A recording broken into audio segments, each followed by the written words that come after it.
Hello Brownsburg High School, thanks for watching BHS TV. Today is Monday, January 27th. I'm Arabella Brown. And I'm Erin Rotter, and here's what's going on at BHS. Juniors applying for National Honor Society completed applications are due to your team office by Wednesday, January 29th at 3:30 p.m. 30 BHS theater students attended the state theater competition this weekend and finished in 8th place. Brinley Schreier, Sean Stiers, Aicha Mady, Avery Terry, and Katrina Lemming earned excellence ratings for their acting and musical performances.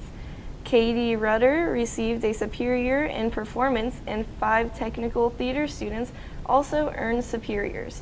Emma Stelmack, Sophia Owens, Brinley Schreier, Andrea Palacio, and Emily Burleson.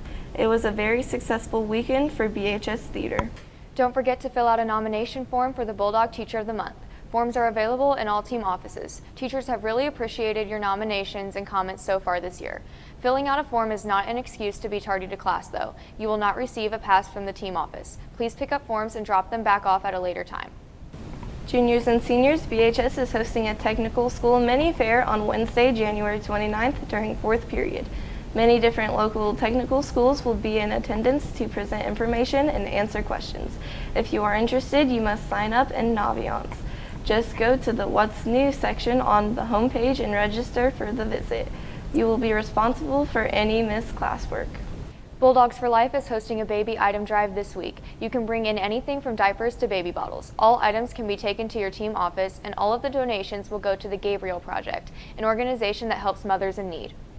If you are interested in applying for the DECA Cadre next year during 4th and 5th period, please see Mrs. Sable House or Mr. Barron for an application as soon as possible. All applications are due today. The 2020-2021 scheduling request portal is now open in Power School. All students currently in grades 9, 10, and 11 will need to request their classes for next year through the portal. Counselors will begin meetings with students to confirm their course selections after the scheduling portal closes today. Counselors will also be available before and after school in the main cafe commons area to help students with questions all this week. Please make sure that you have your course request submitted by today.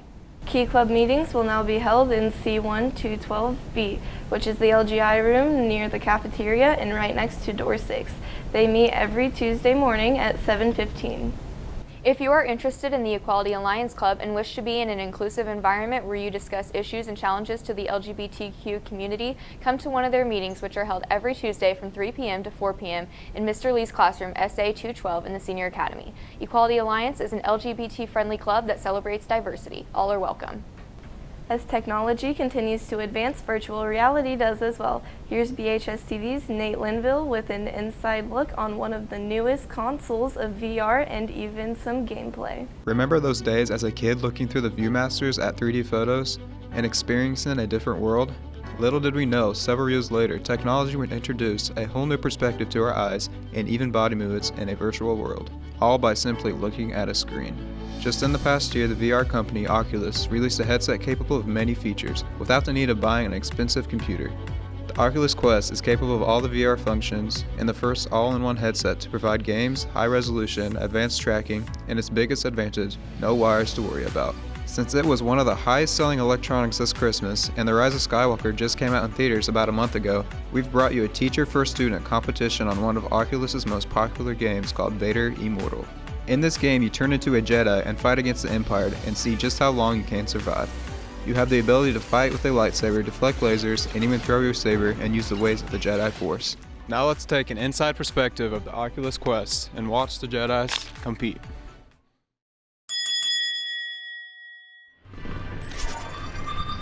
I don't see nobody. Oh. Is he up there? Get on. Where's he at? Oh. Shoot. Return for more training after recovery.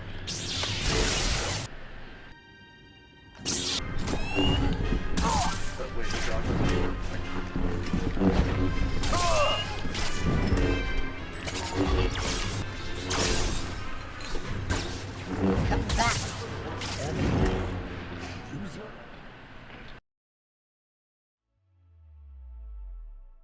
「With the Oculus Quest accomplishing the new advancements, we'll have to see what virtual reality headsets will be released in 2020. It's crazy to think how advanced virtual reality will be in the future. I know, right? Now it's time for sports. Hey Cam, what do you have for us today? Hey guys, it was another busy weekend for winter athletes with multiple competitions taking place. Let's get things started with the basketball teams who had multiple contests the past few days. On Friday night, the girls hosted ACC rival Westfield. On senior night, the ladies earned a 44-31 win over the Shamrocks. Despite being close most of the way, the Dogs led almost the entire time on their way to victory. They're now 16-8 on the season and will have just one more regular season game before taking on Mooresville in the first round of sectionals next week. Later that night, the boys took the court, and after a couple of nice dunks from Pierce Thomas, Connor Lucas took over from behind the arc, sinking 9 threes, 6 in the fourth quarter alone, to help the Dogs to a 65-50 win over the Shamrocks to maintain first place in the conference. Lucas finished with 31 points, while Pierce Thomas added 13 points, 7 rebounds, and 7 assists. Luke Lacey added 7 points and 7 assists, while Quentin Bragg added 6 points and 8 assists. On Saturday, the guys came up short to Carmel. Both the girls and boys will travel to Zionsville this Friday night. Congrats to the boys' freshman basketball team who won the Tri-West Invitational over the weekend. The guys defeated both Western Boone and Tri-West on their way to earning the championship trophy. They are back in action tonight when they travel to Lebanon. And congrats to the JV wrestling team who won JV state over the weekend. Jeremiah Tompkins won the most outstanding wrestler on the tournament. Nice job, guys.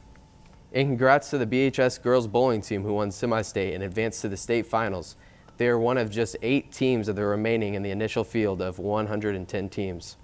That's it for sports today. Back over to you guys. Thanks, Cam. That's all we got for you today. VHS, thanks for watching. Have a great day. We will see you on Wednesday.